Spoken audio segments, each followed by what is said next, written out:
Hi, dual enrollment students. It's great to see you. Today is September 16th, and I'm going to be talking with you in this video about our introductory posts that we're going to be doing that are due today. So I kind of want to walk you through the assignment, give you some guidelines and some basic information, and then allow you to have the opportunity to join me for live Zoom for any kind of questions. For that live Zoom, I will be jumping on during fourth period during the last 15 minutes of class. That will be from 12:15 to 12:30.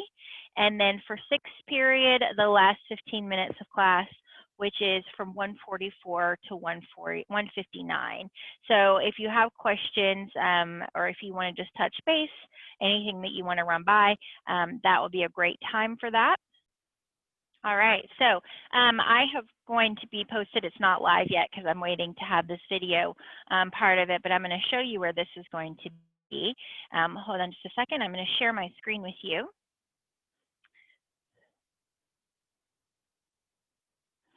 Okay, so you'll see that this is going to be posted underneath our problem and solution project. It'll say 916 resources for the problem and solution introduction.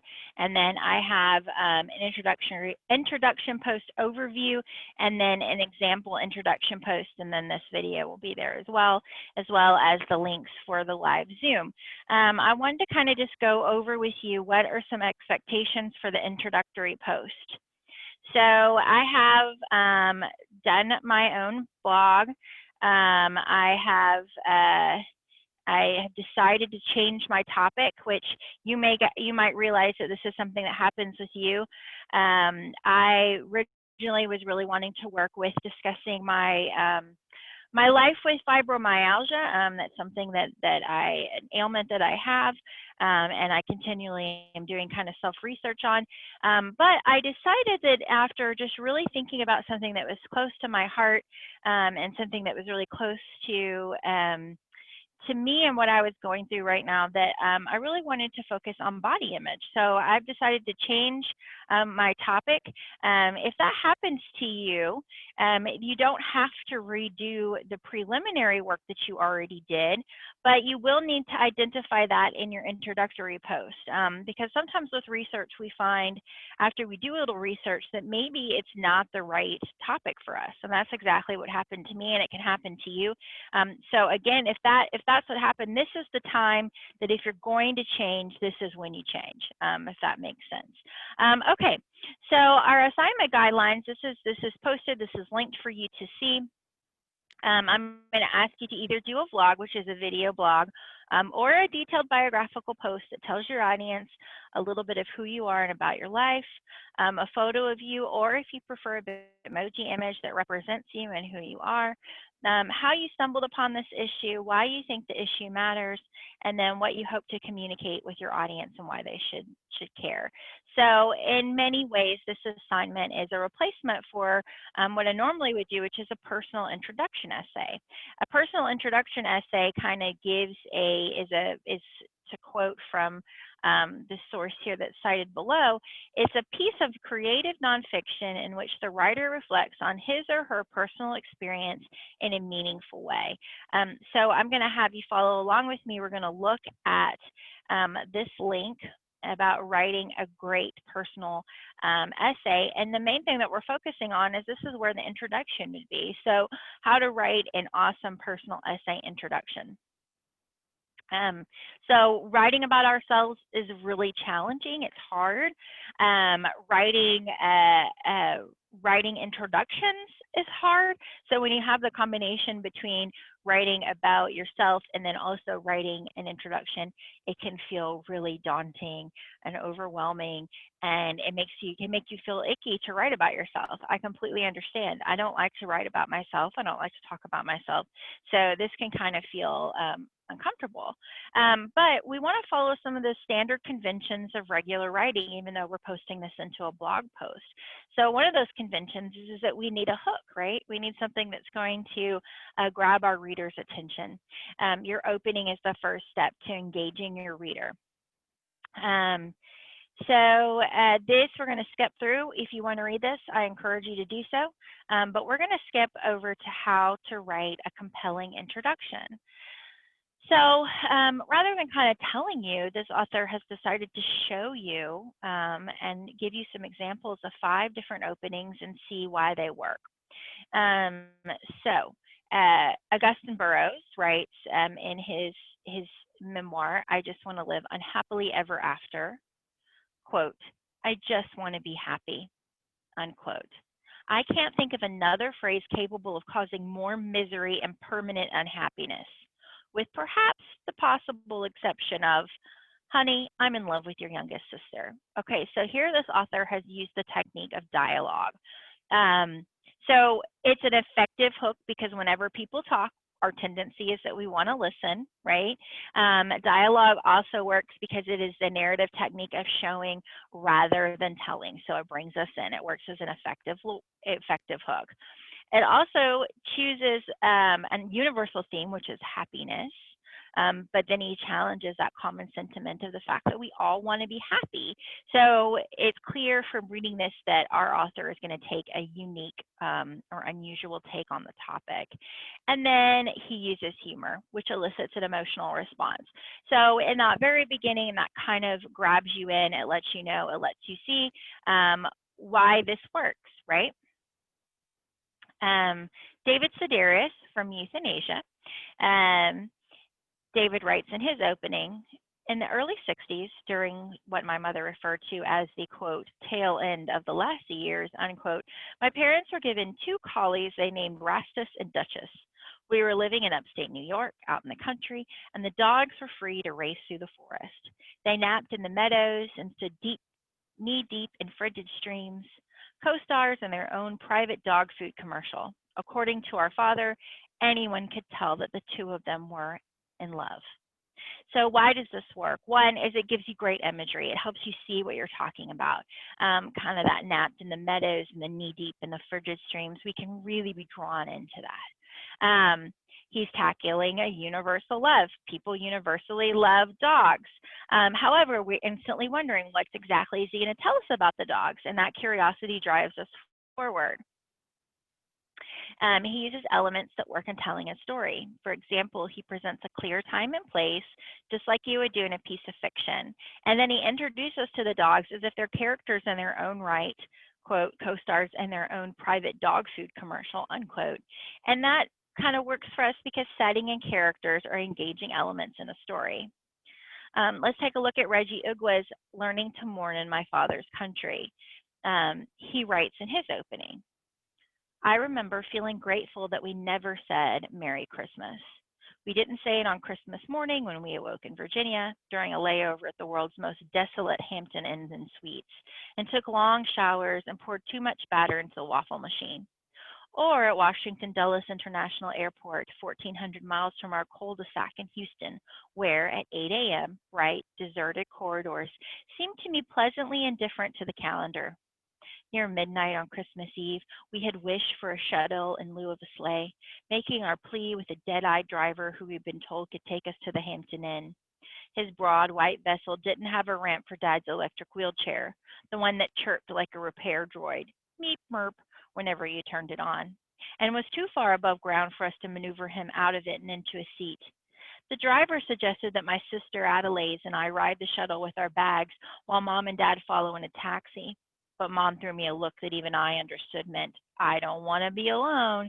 And so Adaze rode with the bags, so the 3 of us stayed behind, waiting by the curb at passenger pickup as the cool black night ticked into morning. So we have here a hook that begins with a curious statement. He's grateful that his family never said Merry Christmas to each other. So it immediately brings us in because we wonder why this is. The second is that he gives us a series of familiar settings and uses imagery to describe those settings. So even though they're settings that we all can relate to, like the airport or a hotel, the way that he shows them to us is in an engaging manner. For example, he uses the senses like the sound meat and the batter in the waffle machine and the cool black night in a way that kind of makes us feel like we're actually there. And then while it's clear that this essay is going to be about family, we also see that there's going to be some conflict and hardship, like dad in the wheelchair and the mom not wanting to be alone. Conflict is a great way to engage your reader. So let's take a look at Kristen Wong's The Biracial Bind of Not Being Asian Enough. She writes in her opening, there's a photo of my great-grandmother I look at often. She is small, wearing thin black frames, while my grandmother, my aunts, and my mother huddled around her like she's the queen of the hive. My great-grandmother was a widow and a landowner in China who lost everything during the Communist Revolution. She was punished for her wealth and tortured and robbed before she fled to Hong Kong with her daughter to survive. For a long time, that's all they did, survive. So Kristen introduces her essay with a clear image that engages us, a photograph. She describes the photograph to include the various people in her essay and as a way to explain their dynamics. For example, her grandmother is surrounded like she's, quote, queen of the hive, unquote. Understanding the relationships early on helps us to be interested in the people. She sets up conflict when she says they were tortured and robbed and that all they did was survive. We, as readers, are invested in knowing what happens because of her setting up of that conflict. Not only does she use elements of story structure by introducing us to the main characters, she shows us what their relationships are to the author. And so we want to know more about those dynamics. I'm going to let you read the examples from Rockwell Willis, just so that you kind of get an overview there. Let's talk about bad introductions, because this is just as valid as good ones, right? So today I'm going to talk about an experience I had growing up. It was really important to me, and should be important to you too. You might be reading that and saying, okay, that's fine. But the problem is that the author is telling us rather than showing us what she's going to do. Remember, telling isn't going to engage the reader. Further, she announces her intent, which doesn't draw the reader in. She says that this experience is important to her, and she says it should be to the audience, but we have no idea why. And at this point, as readers, we don't really care. So this is an exaggeration of a bad opening, but this author and I, after teaching 13 years, have seen variations all the time of it in people's personal essays. It doesn't make an attempt to engage the reader, and it doesn't tell us anything about your project and about why we should care personally. So some key things to remember: a hook engages your reader, your introduction sets the tone for your entire project, and the beginning is one of the most important elements. We really want to hook and engage our readers on our so that they want to keep going.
All right, so you will notice that I have given an example of my own introduction for you to read through.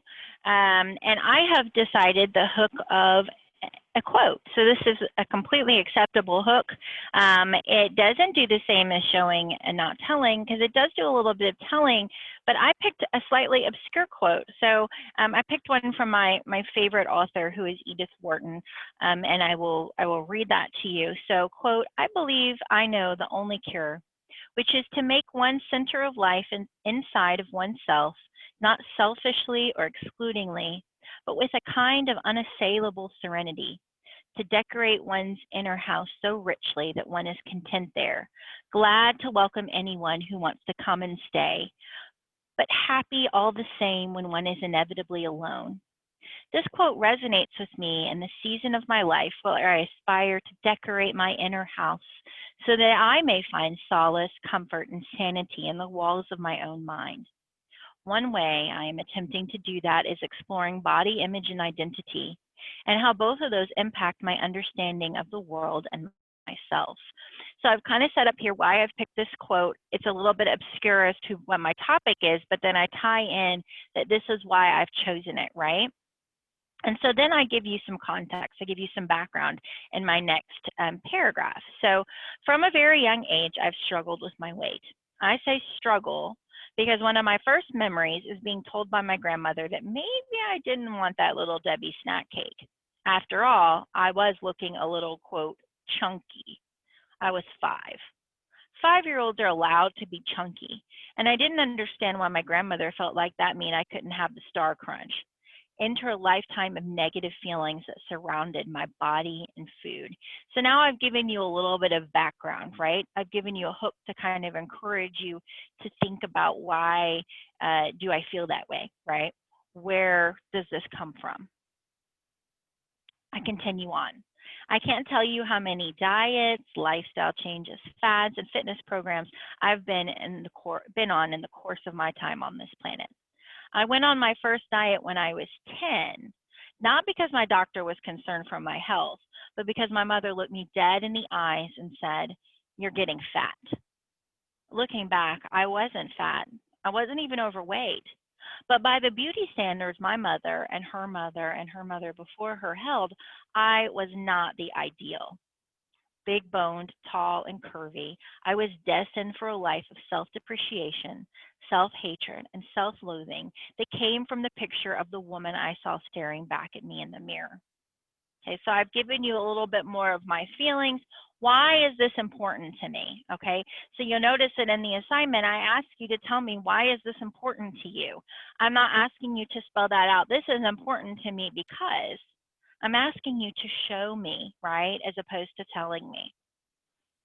Over the quarantine period, I found that I was a stress eater. My anxiety about the world outside my door and the uncertainty of coronavirus resulted in many sedentary days and nights watching feel-good movies and TV shows while snacking on chips or baking cookies and bread. Warm baked goods and Hallmark movies made my worry soul feel better, and at the same time made the scale creep ever upward. I gained 25 pounds, and it's like I realized it all at once. Shame crept into my soul. What will I do? Should I diet? Should I start running? A million questions and thoughts flooded my mind. I didn't know what to do with the weight of my weight. When it came time for me to pick my project to work on alongside you, I've discovered that I've been holding on to negative feelings about my body image, my weight, and food that I'm ready to let go of. I want to explore where some of these feelings come from and address the very real problem of how society encourages and endorses a body that is thinner than my own, often at the peril of the emotional and mental health of those that are not in that ideal body. I want to explore how I can change that, not only for myself, but also for my 7-year-old daughter. And so I've kind of given you an overview of my project, why it's important to me, and what I'm doing, right? And then I get into kind of the biographical. So I want for you to feel encouraged to play around. See, I played around with my format. I didn't launch in right from the very beginning with who I am and what I do. I saved that for the end. So I encourage you to kind of consider how can I play around with the format? How can I hook my readers in and gain their attention while still answering all of those questions that I've asked you to answer? So when I'm not thinking about food and diet, I'm an English teacher in Middle Tennessee and teach courses in dual enrollment and at the sophomore level, as well as serve as an advisor and producer of a student-run journalism program. I started this blog project so that my students could have a platform to bring issues that they have a genuine concern about, interest in, or engagement in, with hopes to solve their problems in a public forum. Each student has selected an issue that they view as a problem, be it societal, emotional, personal, ethical, commercial, or otherwise, and are charged with developing a real solution after conducting substantial research. As an English teacher, I recognize that often the types of research we ask students to do for our classes exist within a vacuum, audienceless, other than to our peers and to me, the English teacher, and largely without influence, true purpose, or meaning. The purpose of this assignment in presenting it on a public forum is to engage with an audience broader than the people in our classes or just myself. It creates an opportunity for others to read our words and to see our passion, our conviction, and our commitment to evoking real change. So I wrote that for you guys, right? I wanted you to understand, what is the purpose behind this? Why is she making us do this? Why are we doing this on a blog? It's because it's real world writing. It's real world writing that other people can read and see and experience. I have taught English for 12 years. For 10 of those years, I taught college-level courses in English composition, research, and English literature. I have a master's degree in English. I've completed an MA-level certification program in secondary education, 7th through 12th grade, and I am ABD, which is all but dissertation, for my doctorate in English. My areas of scholarly specialization are American literature, 1820 to 1910, and composition and rhetoric, which is just a fancy way of saying writing. I live in Murfreesboro, Tennessee with my husband, my 7-year-old daughter, and our dog and cats. I'm excited to begin the journey conducting my own research on body image, personal health, and diet culture, and I look forward to you joining me. And then I have my picture and tell you where that came from, right? So that is what my example looks like for you. This is it in real life, real time. So I encourage you to use this as a model, to read through some of the other examples that I have given in the assignment guidelines and resources for the introductory posts. I have given you two other sources that I think are really good. One is 5 ways to write an irresistible introduction. And then another is just how to write an awesome personal introduction. Oh, it's the same link. Okay, ignore that. That's the same link again.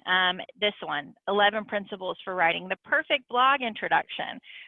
So these are some of the kind of things that are kind of all of the same ideas that I've been talking about in this presentation. So take a look at these resources. Let me know if you want to join in on our Zoom call. You can ask any kind of questions. I will be here for that last 15 minutes of class. Thank you so much for your time and good luck with your work today.